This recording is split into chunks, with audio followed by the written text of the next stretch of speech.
Assalamualaikum warahmatullahi wabarakatuh. Langsung saja, saya sebagai moderator yang beranggotakan saya sendiri, Selviana Dwi Ariyanti, Prihatmi Sekar Pangesti, Muhammad Sirul Wafa, dan Falih Ramadan ingin menyampaikan materi tentang Pancasila sebagai dasar pengembangan ilmu, pengetahuan, dan pendidikan nasional. Dengan rumusan masalah, apakah konsep Pancasila sebagai dasar pendidikan nasional? Kedua, bagaimana hubungan nilai Pancasila terhadap pengembangan ilmu? Yang ketiga, apakah fungsi dan tujuan pendidikan nasional? Yang pertama, saya akan menyampaikan materi tentang konsep Pancasila sebagai dasar pendidikan nasional. Pancasila sebagai dasar pendidikan nasional sudah diatur dalam Undang-Undang Dasar Nomor 20 Tahun 2003 dengan bunyi Pendidikan nasional berdasarkan pada Pancasila dan Undang-Undang Dasar Negara Republik Indonesia tahun 1945. Mengapa Pancasila digunakan sebagai dasar pendidikan nasional? Pancasila digunakan sebagai dasar pendidikan nasional karena tujuan hidup manusia dengan tingkah laku yang tidak dapat dipisahkan dan keduanya saling berhubungan erat satu dengan yang lain untuk mencapai sebuah tujuan akhir yang baik.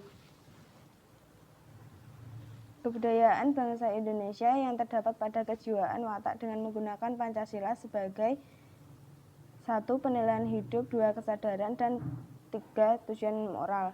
Dengan maksud Pancasila memiliki nilai-nilai yang bisa diterapkan pada kehidupan sehari-hari agar tetap menjadi pedoman dan pemecah masalah dalam kehidupan. Dan kesadaran, dengan adanya nilai Pancasila kita bisa tahu mana yang benar dan mana yang salah, karena nilai Pancasila mengandung banyak nilai yang dapat diterapkan dan banyak makna yang bisa diambil. Kemudian hubungan politik dengan Pancasila. Politik bertujuan untuk membimbing dan mengarahkan individu menuju sebuah nilai kemanusiaan yang sesuai dengan dasar umum ideologi yaitu Pancasila. Jadi Pancasila merupakan salah satu syarat yang tidak dapat dipisahkan dari sebuah kepentingan di bidang politik. Selanjutnya, jadilah rakyat yang tidak pernah mendahulukan kepentingan kelompoknya dibanding kepentingan umum. Yang terlibat sebuah kasus tidak memiliki simpati pada sesama yang menganggap dirinya paling benar di antara yang lain, dan hasilnya akan terjadi penghinaan, fitnah, hingga teror. Sekian dari saya. Materi selanjutnya akan disampaikan oleh Selviana Dwi Ariyanti. Wassalamualaikum warahmatullahi wabarakatuh. Assalamualaikum warahmatullahi wabarakatuh. Perkenalkan, nama saya Selviana Dwi Ariyanti, NIM 204011100074. Di sini saya akan melanjutkan menjelaskan tentang konsep Pancasila sebagai dasar pendidikan nasional. Konsep Pancasila sebagai dasar pendidikan nasional, hal tersebut merupakan tindakan yang menyimpang landasan Pancasila sebagai pandangan hidup. Pemerintah mencoba menciptakan manusia yang taat dan patuh akan sebuah aturan yang paling valid, yaitu ideologi. Semakin berkembangnya zaman dan semakin banyaknya aktivitas politik Indonesia, perlu pemahaman yang mendalam mengenai ideologi, karena ideologi sangat berperan sebagai sorotan utama bagaimana masyarakat yang patuh akan aturan bisa menjalankan pemerintahan, menanamkan sikap pemimpin yang adil dan benar. Karena itu merupakan kajian dari sebuah ideologi. Masyarakat Indonesia juga harus berpartisipasi dengan tidak menentang Pancasila yang merupakan ideologi bangsa dengan menetapkan sebuah tujuan bersama dalam kehidupan berbangsa bernegara dengan sistem keadilan kesejahteraan yang merata dalam kehidupan. Meskipun Pancasila sebagai pandangan hidup yang paling tepat atau bisa dikata tepat sudah menjadi dasar pendidikan nasional, tetapi pada kenyataannya pendidikan masa kini seakan bebas nilai. Dari semua pendidikan satu dengan pendidikan lainnya tidak banyak mengamalkan dari nilai Pancasila yang baik dan benar. Padahal Pancasila merupakan penguat negara ini bisa bertahan hingga saat ini. Maka dari itu, Pancasila harus tertanam dalam hati, terus diperjuangkan dan diamalkan dalam kehidupan sehari-hari. Sekian dari saya. Wassalamualaikum warahmatullahi wabarakatuh. Perkenalkan, nama saya Prihatmi Sekar Pangisti, nomor induk mahasiswa 2040110088. Di sini saya akan mempresentasikan tentang hubungan nilai Pancasila dengan pengembangan ilmu.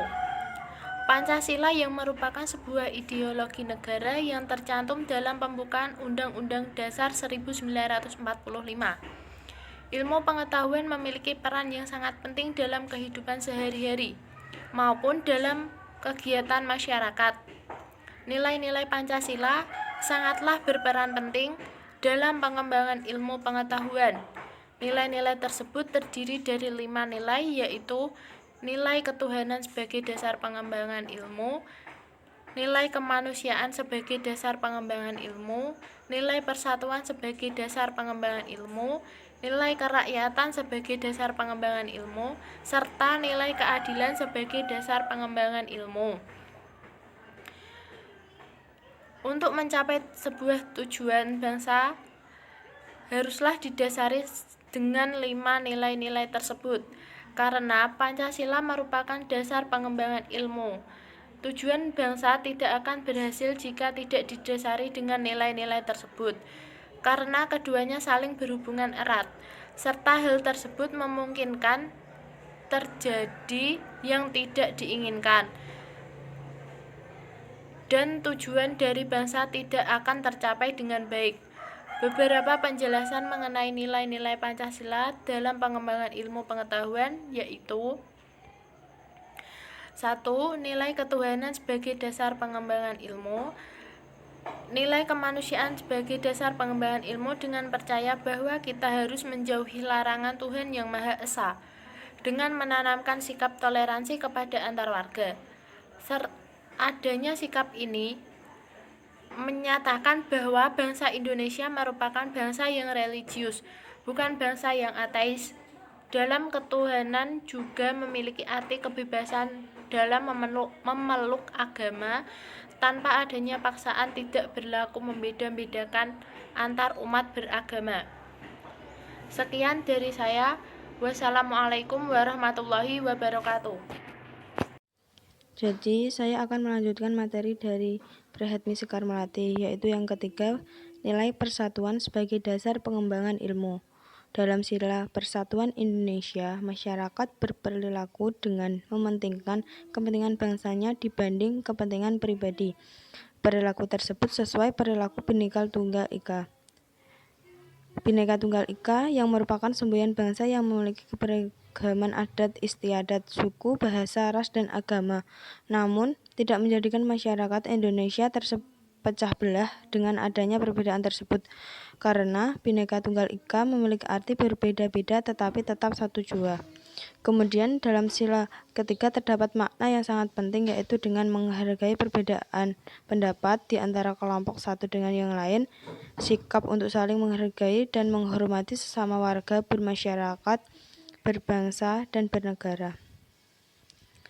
Terdapat arti dan makna dari nilai persatuan, yaitu nasionalisme, cinta bangsa dan tanah air, menumbuhkan rasa senasib dan sepenanggungan.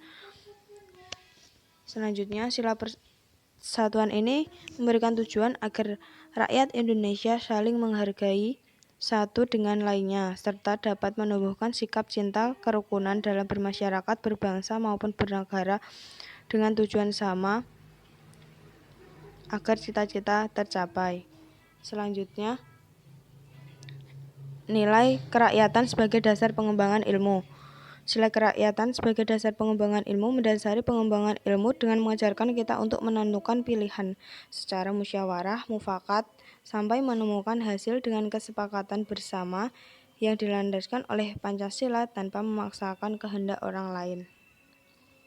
Yang terakhir yaitu nilai keadilan sebagai dasar pengembangan ilmu. Sila kelima yang merupakan dasar pengembangan ilmu adalah dengan menanamkan perilaku adil tanpa memandang derajat manusia dengan menganggap manusia itu sama, agar pengembangan dapat tercipta karakter percaya diri dengan apa kelebihan dari dirinya. Tujuannya agar menanamkan sikap adil pada diri sendiri sebagai dasar pengembangan ilmu agar berhasil. Selanjutnya materinya akan disampaikan oleh Farid Ramadan. Saya akan membahas bab tentang fungsi dan tujuan pendidikan formal. Yang pertama yaitu melatih kemampuan akademis. Kemampuan akademis ini meliputi kemampuan analisis, menghafal, logika, memecahkan masalah, dan lain sebagainya. Seseorang yang memiliki kemampuan akademis yang baik itu umumnya lebih mampu memecahkan masalah dan memiliki kehidupan yang lebih baik. Yang kedua, melatih fisik, mental, dan disiplin.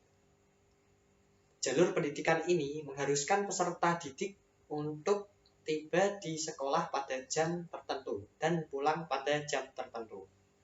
Hal ini secara tidak langsung dapat melatih kedisiplinan peserta didik. Selain itu, proses belajar di sekolah secara terus-menerus akan membentuk mental dan fisik para peserta didikan menjadi lebih baik. Kemudian yang ketiga, yaitu melatih tanggung jawab. Di sekolah, para peserta didik juga diajarkan tentang bertanggung jawab. Misalnya, bertanggung jawab dalam mengerjakan tugas, yaitu seperti diberi PR, kemudian dikerjakan. Menjaga kebersihan, yaitu seperti melaksanakan piket sesuai dengan jadwal dan sebagainya. Kemudian yang nomor keempat yaitu mengembangkan diri dan kreativitas. Program ekstrakurikuler di sekolah merupakan salah satu sarana untuk mengembangkan diri dan kreativitas peserta didik. Seseorang yang memiliki kemampuan dan kreativitas tertentu tersebut tentunya akan membentuk pribadi yang lebih berkualitas. Kemudian yang terakhir, yang kelima yaitu membentuk identitas diri. Identitas diri merupakan salah satu hal yang penting yang sangat dibutuhkan oleh individu di dalam kehidupan masyarakat. Misalnya, yaitu di dalam dunia kerja dan di masyarakat. Umumnya, mereka yang menempuh pendidikan formal itu jauh lebih berpeluang untuk mendapatkan suatu pekerjaan. Sekian presentasi dari kelompok kami. Apabila ada kesalahan, kurang lebihnya mohon maaf. Terima kasih. Wassalamualaikum warahmatullahi wabarakatuh.